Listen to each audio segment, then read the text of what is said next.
Hi friends, welcome to our channel my life style and cooking. First time பார்க்குறீங்கன்னா subscribe பண்ணிவிட்டு பாருங்கள் friends. நம்ம இன்றைக்கி கவர்மெண்ட் சத்து மாவு வச்சு ரொம்ப ஹெல்த்தியான அதே டைமில் டேஸ்டியான ஒரு தோசை ரெசிபி, இனிப்பு தோசை ரெசிபி எப்படி பண்ணலான்னு பார்க்கலாம். இது பண்ணுறதுக்கு நான் ஒரு மிக்சி ஜார் ஒன்று எடுத்துருக்கிறேன். அதில் 1 கப் அளவு சத்து மாவு சேர்த்துருக்கிறேன். இது கவர்மெண்ட்டில் கிடைக்கிற சத்து மாவு. கூடவே 1 ஸ்பூன் அளவு நாட்டு சர்க்கரை சேர்த்துருக்கிறேன்.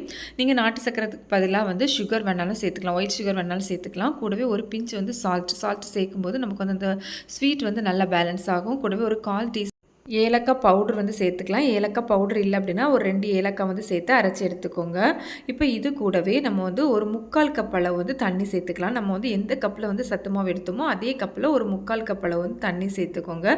சேர்த்து இந்த மாதிரி நல்லா அரைச்சி எடுத்துக்கலாம். இந்த மாதிரி எல்லாம் நல்லா மிக்ஸ் ஆகிற மாதிரி அரைச்சி எடுத்துக்கலாம். இப்போ இதை நம்ம ஒரு பவுலுக்கு மாற்றிக்கலாம். 3/4 கப் தண்ணியிலே நான் கொஞ்சமாக தண்ணி வச்சுருந்தேன். அதை இந்த மாதிரி மிக்ஸி ஜாரில் கொஞ்சம் ஆட் பண்ணி இந்த மாதிரி ஆட் பண்ணிக்கலாம். ஆட் பண்ணி நல்லா ஒருக்கா மிக்ஸ் பண்ணி விட்டுக்கோங்க. ஒரு ஸ்பூன் வச்சு இந்த மாதிரி நல்லா ஒருக்கா மிக்ஸ் பண்ணி விட்டுக்கலாம். இந்த மாதிரி நல்லா மிக்ஸ் பண்ணதுக்கு அப்புறமா நம்ம இதை மூடி வச்சிடலாம். இப்போ நமக்கு இது இருக்கட்டும். நமக்கு இது உள்ளே வைக்கிறக்கூடிய ஒரு ஃபில்லிங்ஸ் ஒன்று நம்ம ரெடி பண்ணிடலாம்.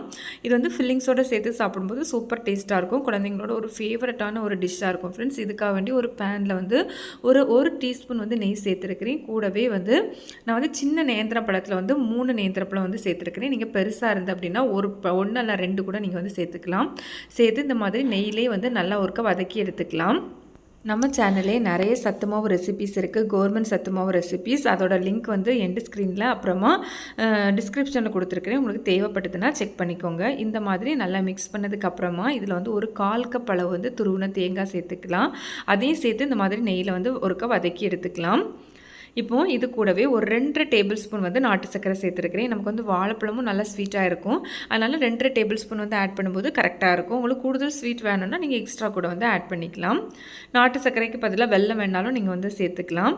இந்த மாதிரி நல்லா மிக்ஸ் பண்ணிக்கோங்க. நமக்கு வாழைப்பழம் நல்லா மேஷெல்லாம் ஆகி வர வேண்டாம். நமக்கு ஓரளவு வதங்கி வந்தாலே போதும். இப்போ இதில் ஒரு 1/4 டீஸ்பூன் அளவு நான் ஏலக்காய் தூளை சேர்த்துருக்கிறேன். இந்த மாதிரி நமக்கு வாழைப்பழம் ரெடியான போதும். இப்போ அது இருக்கட்டும். இப்போ நம்ம தோசை சுட்டு எடுத்துடலாம்.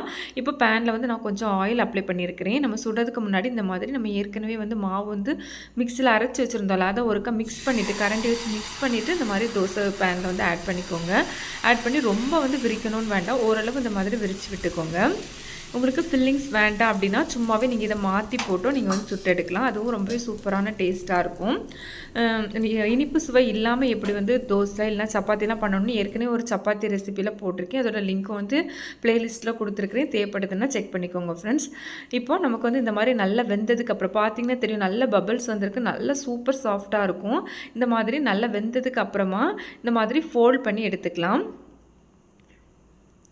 இந்த மாதிரி ஃபோல்ட் பண்ணி எடுத்து குழந்தைங்களுக்கு கொடுக்கும்போது ரொம்ப விரும்பி சாப்பிடுவாங்க. கண்டிப்பாக இந்த மாதிரி செஞ்சு கொடுங்க. உங்களுக்கு பேனில் வச்சே உங்களுக்கு ஃபோல்ட் பண்ண கஷ்டமாக இருந்தது அப்படின்னா நீங்கள் தோசை மாதிரி சுட்டுட்டு அதுக்கப்புறமா நீங்கள் ஃபோல்ட் பண்ணி கொடுங்க.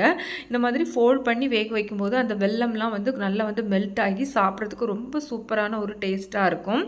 நம்ம கோதுமை மாவில் பண்ணுவோம்ல இனிப்பு தோசை, அந்த மாதிரி ரொம்ப சூப்பரான ஒரு டேஸ்ட்டாக இருக்கும் ஃப்ரெண்ட்ஸ். கண்டிப்பாக ட்ரை பண்ணி பாருங்கள்.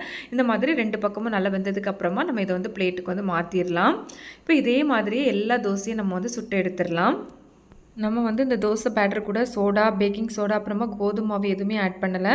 நீங்கள் கொஞ்சம் கூட ஒரு கிறிஸ்பினஸாக இருக்கணும் அப்படின்னு நினச்சிங்க அப்படின்னா கூட ஒரு 2 டேபிள் ஸ்பூன் கோதுமை மாவும் ஒரு பிஞ்ச் பேக்கிங் சோடாவும் ஆட் பண்ணிக்கோங்க. இது ரொம்ப ஹெல்த்தியாக இருக்கும், நல்லா சாஃப்டாக இருக்கும், சூப்பரான ஒரு டேஸ்ட்டாக இருக்கும். இதே தோசை நீங்கள் சத்து மாவுக்கு பதிலாக கோதுமை மாவு இல்லைனா மைதா மாவு யூஸ் பண்ணி கூட பண்ணலாம். அதுவும் சூப்பரான டேஸ்ட்டாக இருக்கும் ஃப்ரெண்ட்ஸ். பார்த்தீங்கன்னா தெரியும், அவ்வளோதான் சூப்பரான ஒரு இனிப்பு தோசை ரெடி. கண்டிப்பாக ட்ரை பண்ணி பாருங்கள். இப்போ நான் இதை கட் பண்ணி காமிக்கிறேன்.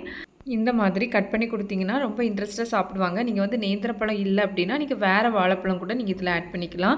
அவ்வளோதான் ஃப்ரெண்ட்ஸ். கண்டிப்பாக நீங்கள் ட்ரை பண்ணி பாருங்கள். ட்ரை பண்ணி பார்த்துட்டு உங்களுக்கு எப்படி வந்ததுன்னு கமெண்ட்ஸ் பண்ணுங்கள். பிடிச்சிருந்தால் லைக் பண்ணி ஷேர் பண்ணி சப்ஸ்கிரைப் பண்ணுங்கள் ஃப்ரெண்ட்ஸ். தேங்க்ஸ் ஃபார் வாட்சிங். பாய்.